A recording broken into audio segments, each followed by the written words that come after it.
છીએ. હું છું એ ધારાનું પોર્ટલ સંભાળું છું. આ સાઈડ છે એ જમીન સંપાદનમાંથી છે અને પેલા સાઈડ છે એ સમાજ સુરક્ષામાંથી છે.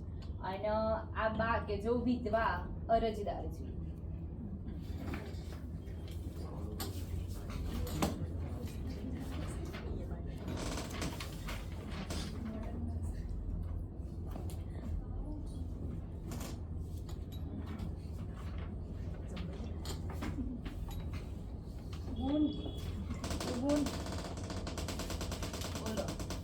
કાગળ જોઈએ ને મને કઈ ખબર પડતી નથી. આ બધું મારું કામ નહીં, તમે આગળ પૂછી આવો કોઈ. હું એકવાર જોઈ તો લો. આ તમે આગળના ટેબલ પર પૂછજો, મને ટાઈમ નહીં અત્યારે, મારે બહુ કામ છે. જોવા જવું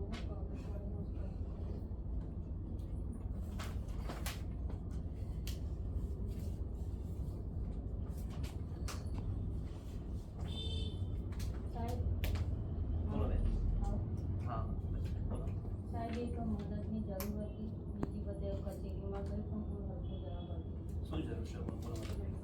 સાહેબ બીજી બાજુ અને નિશાન મને કોઈ નહોતું જવા પડતું. તમારે ક્યાં જવું, શું કરું, કોઈ ખબર પડતી નથી.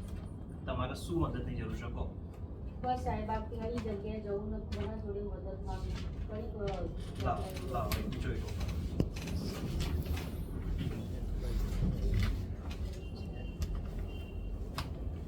એક કામ કરો બેન, તમે બેસો.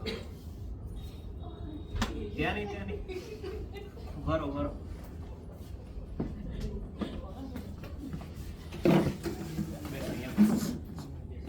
આમ રાખું થોડી.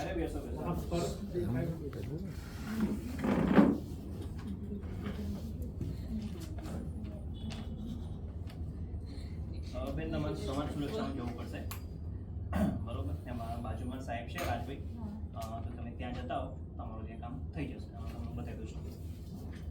તમારા ખાગળ ઓકે.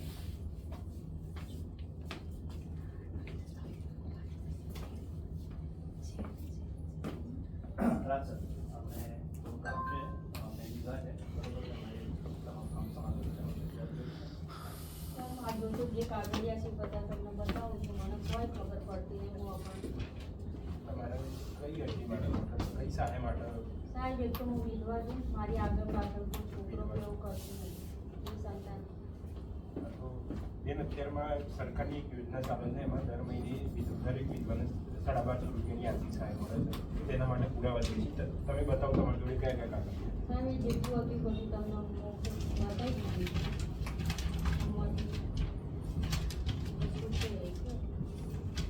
હું તમને લખી આપું છું. એટલા પુરાવા જે આમાં ખૂટે છે એટલા તમારા પંચાયત તલાટી જોડેથી અને લાવવા પડશે. તમે લેતા હો તો એના આધારે આપણે આગળની અરજી કરીએ.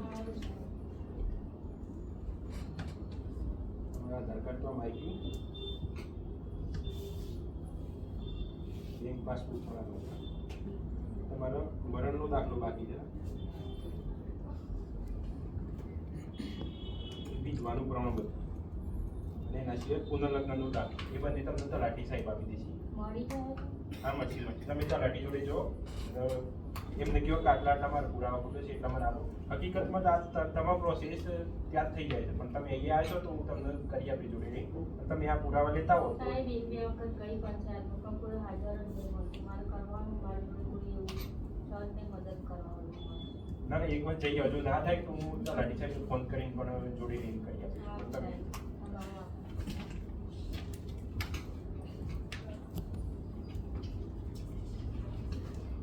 સાહેબ આવું આવો. સાહેબ હું આગળ કચેરીમાં ગઈ હતી તો ત્યાંથી મને આ બધા કાગળિયો લખાણા નથી આવ્યા. મને તો કઈ પડતી નહીં. બરોબર.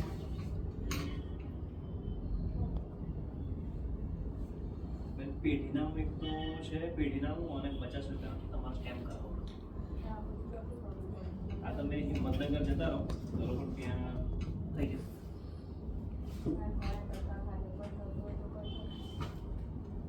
બેન ડોક્યુમેન્ટ વગર તો કંઈ નહીં થાય. ડોક્યુમેન્ટ તો ખાસ જોઈશે જ, બરોબર? બેન ધક્કા તમે ખાધા બરોબર છે, પણ હવે ડોક્યુમેન્ટ વગર તો તમને સહાય આપી કેમ? જો લખી દઉં છું અહીંયા.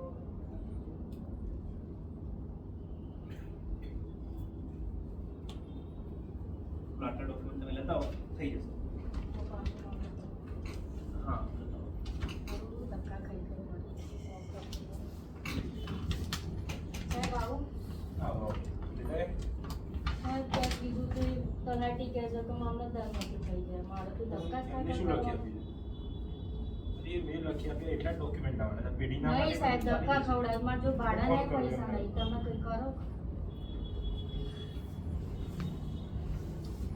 હેલો હા જીતુભાઈ હાજી બોલો બોલો સાહેબ. સમાજ સુરક્ષામાંથી ક્લાર્ક બોલું તમે આ બેન આવ્યા હતા એમને જે ડોક્યુમેન્ટ લખ્યા હતા એટલા જ જોઈએ ચાલો પેઢીના આપણને સ્ટેમ્પની કંઈ જરૂર નથી કારણ કે એમને બહુ સહાયની જરૂર છે તો એ ડોક્યુમેન્ટ વગર ચાલી જાય એવું છે તમે ફક્ત લખી આપ્યા છે એટલા જ દાખલા કાઢી આપો એના આધારે હું કરી દઉં ઓકે સાહેબ ઓકે. એમને વાત કરી છે ઉધર નહીં પડે ખાલી આ 4 ડોક્યુમેન્ટ લઈ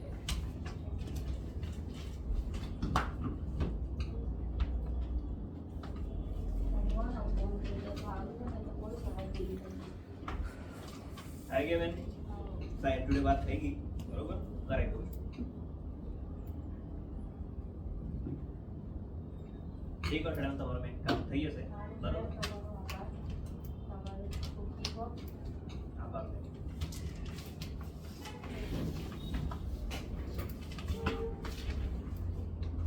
તમે અરજી આવી છે ઓનલાઈન પંચાયતમાંથી એની આપણે મંજૂર કરી દઈએ છીએ તમારે 30 દિવસમાં સહાય ચાલુ થઈ જશે તો પણ તમારે કંઈ જરૂર પડે તો હું મારો નંબર આપું છું તમે ક્યારે પણ ફોન કરી દેજો. તમારો આભાર તમારી ભાગી થાય